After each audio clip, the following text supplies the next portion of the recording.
It was gourmet cooking by the chef Curry tonight, ladies and gentlemen. Welcome back to the channel. And as you know, the Golden State Warriors, they went into a game 3 tonight against the Houston Rockets, the number 2 seed in the Western Conference. It was a game that the Warriors were shorthanded based on the fact that Jimmy Butler, he was hurt in game 2. He fell, had an awkward fall, had a pelvic bone bruise, and he was ruled out of game 2. So they came into this game short-handed on their home court nonetheless.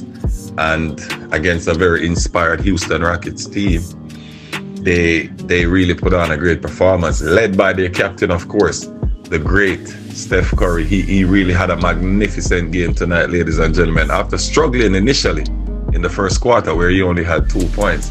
But after that, he really came on and he ended with a brilliant game. He had, on both ends of the court, by the way, he set the tone on both ends. At one point, he was blocking shots. He had 2 blocks, as a matter of fact, and he also had a steal. So he was setting the tone defensively early. But then his offense got rolling after the second quarter started, where he really started to get his teammates involved. I thought he did a brilliant job of setting up his teammates, especially the guys off the bench, guys like Buddy Hield, Moses Moody, and Gary Payton Jr. He set them up, and they had, between them, they had combined like 7 3-pointers off the bench, which were really big. 31 points combined between Buddy Hield and Gary Payton Jr. And that was a big turning point in the game. And it was all set up by Steph, who was really making a concerted effort to get his teammates involved. And as for his own offense, he really got going after the second quarter, ended up with 12 of 23 shots made, 5 of 14 from 3-point land after initially missing his first 4 3-pointers. He was really brilliant, and that enabled the Warriors to take a 2-1 lead as they head into game 4, which they will have coming up on their home court here. Draymond Green, I thought, had a particularly strong game on the defensive end. It was a brilliant performance by Draymond. He was all over the place defensively. He had a technical foul at one point, by the way. He thought he got fouled on a drive, and it was a chippy game. You know, he had a few words for the official, and he was hit with a tee. That was in keeping with the whole tone of the game. It was a very physical game, very physical game. Because Houston, as you know, they're known for their physicalness from the regular season. They're a very tough, gritty, defensive-minded team led by their coach, Ime Udoka. So they try to set the tone at that end of the court. However, tonight, I really thought that the Warriors matched their physicality up front. Draymond was brilliant, and he was aided very well by the young rookie, Mr. Quinton Post, who had about 13 rebounds.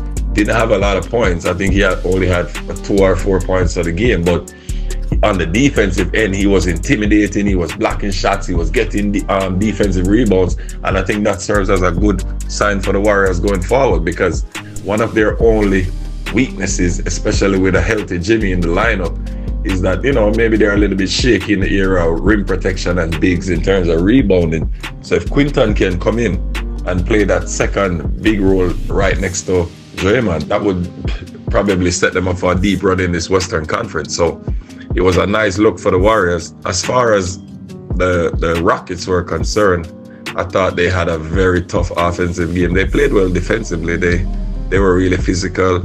They tried hard. They play hard. They play for their coach. They really play hard. But they're kind of limited offensively in terms of their talent, especially when Jalen Green is not on. And he had a very quiet game. I think he had only 9 points. Didn't attempt a lot of shots. The Warriors did a good job of double teaming him and getting the ball out of his hand early. So he had to give it up. Sengun struggled with his efficiency early. Fred VanVleet in the first quarter, he was pretty much their offense. He had like 12 points early.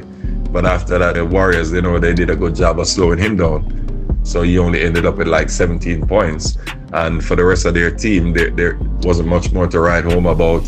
Guys are making the odd shot here or there. But offensively, they're a really challenged team. Their calling card is on the defensive end. And I'm sure they're going to try to lean into that as we move forward going into game 4. But it's a very interestingly poised series right now. As you know, Golden State leads 2-1. The next game is on their home court because they are the road team in this series. So another thing that's good about winning this game is that it gives Jimmy Butler another 2 to 3 days before the next game so he could rest and possibly make it back for game 4. So those are all good signs for the Warriors, who I had winning this series in 6 games before it started, and I think that probably is gonna play out. We'll see how it goes as we go forward here, but it was a brilliant night for Steph Curry. As I said, 36 points, 9 assists, 7 rebounds, almost a triple-double. He had 2 steals, he had a block, and he only had 2 turnovers, and no turnovers in the second half. So brilliant all-round game by Steph Curry on both ends, offensively and defensively. One of his best all-round playoff games that I've watched him play in his career. And there have been many, but in terms of his dominance on both ends, it was really, truly special. And thanks for joining us. Keep supporting the channel. Please like, subscribe, share with your friends, and help us to grow the channel. Peace, and I'm out.